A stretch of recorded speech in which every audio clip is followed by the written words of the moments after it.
দেখবেন সুদখোর ঘুষখোররা মসজিদ কমিটি বানানোর কারণে, হারাম করে বানানোর কারণে ইমাম মুয়াজ্জিনকে দমক দেয়, তারাবি চাঁদা উঠায়া মুয়াজ্জিন ইমামরে না দিয়া মসজিদের লাগা রাখা দেয়।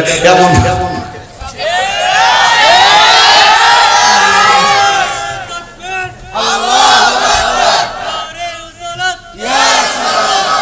আছে, এমন এটা তারাবি আইতাছে সামনে, ইমাম সাহেব তারাবি চাঁদা টিয়া করে তুলবো, এরপরে ইমাম সাহেবের দিব 20,000, মুয়াজ্জিন দিব 15,000, যারা তারাবি পড়াইছে যদি হাফেজ সাহেব হয় 30-60,000 দিয়া বাড়িটা কবে এটা মসজিদের লেগে রাখা দিবে।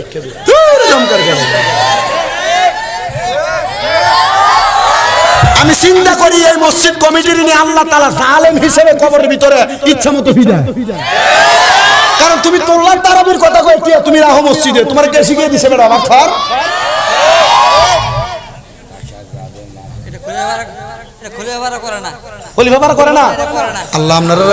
আল্লাহ আপনারা হেফাজত করুন না, যদি করতেন তাহলে কইতাম হেদায়েত করুন।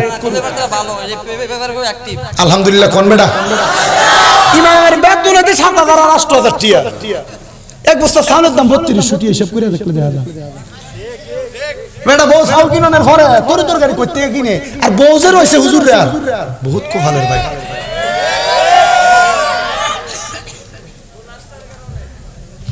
আর বইও বেটা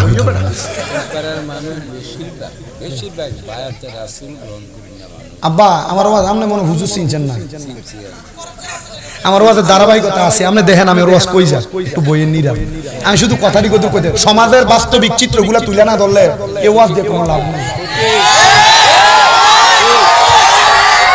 আমি নিজে বায়াত রাসূল গ্রহণ করি না বেটা, আমি নিজে বায়াত রাসূল গ্রহণ করি না।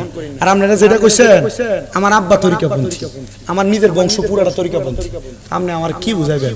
আমি আইতেই তো উল্টা আমার হুজুরের কাছে কইতাছি, হুজুর আমি চিন্তা করতেছি যে এলাকা যাইতেছি, আমি জীবনও গেছি না সানলা ওয়াজ করবার লাগিয়া, সানলা এলাকার ভিতরে বিভিন্ন জায়গায় বিভিন্ন মাহফিল আইতে পোস্টার টোস্টার দেই, আমার লাইনের মানুষ জানি আসেনি, আমার বিভিন্ন জায়গায় তো দাওয়াত দিয়ালা অন্য মাশাআল্লাহ দিয়া ইয়া ফাইসি, আপনারা যে আমার চিল্লানি যে ওই কইয়া ঠিক কইয়া চিল্লানি দেয়, মোটামুটি সবাই আমার কলজার মানুষ হয়েছে না, আল্লাহ কবুল করুক, আমিন কর।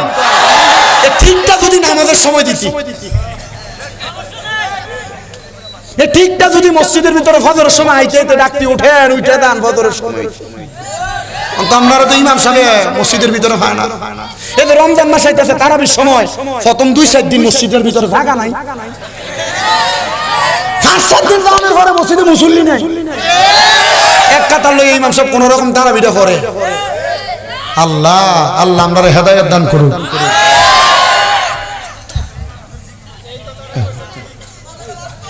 কথা বাস্তব না বাস্তব?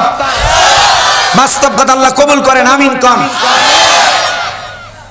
আল্লাহ তাআলারই ঘোষণা, আল্লাহ সবার মনের খবর জানেন। বাবা নামাজও পড়বা, হারামও খাইবা, পরের হক মাইরা খাইবা, আমি তোমাদের পায়ে হাত দিয়া বলি এগুলা কইরো না, এটার কারণে আল্লাহর কাছে জবাব দেওয়া লাগবে। এবার আল্লাহ পরের আয়াতে ঘোষণা করেন, ওয়ালা তাকুনু কাল্লাযীনা নাসাল্লাহা ফাআনসাহুম আনফুসাহুম উলাইকা হুমুল ফাসিকুন। জবান খুলে উচ্চ কণ্ঠে জোরে জোরে কোন আল্লাহু আকবার। আমার আল্লাহ কয় ওয়ালা তাকুনু, তোমরা তাদের মতো হয়ো না, কাল্লাযীনা যাহারা নাসুল্লাহ, নিজের কথা ভুলে গেছে, ফাআনসাহুম আনফুসাহুম, আমার আল্লাহ তাদেরকে তাদের কথা ভুলে রাখছে, এরা আর কেউ না, উলাইকা হুমুল ফাসিকুন, এরা হলো ফাসিক। এ দুনিয়ার মানুষ তোমরা তাদের মতো হয়ো না।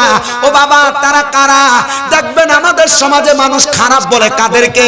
যারা নেশা করে, যারা পরের হক খায়, যারা সমাজের মধ্যে বিভ্রান্ত তৈরি করে, মানুষ তাদেরকে খারাপ মনে করে।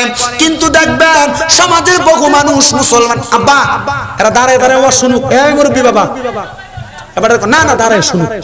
বিষয়টা হলো এর কাছে ভালো লাগছে, এরা এসে দাঁড়ায় গেছে, বসতে কইলে দেখছেন 3বার বসতে কইছে, এরা চলে যাচ্ছে, এরা দাঁড়ায় শুনুক না, আমরা বসতে বললেন না, আল্লাহর রাস্তে যার মন চাইবো বসে যাবো। আমি আমার মাহফিল আজ পর্যন্ত কারোর বসি বলছি না যে আয়েশা বসি, আমি আয়েশা কিন্তু আপনারা সবাইরে পাই নাই।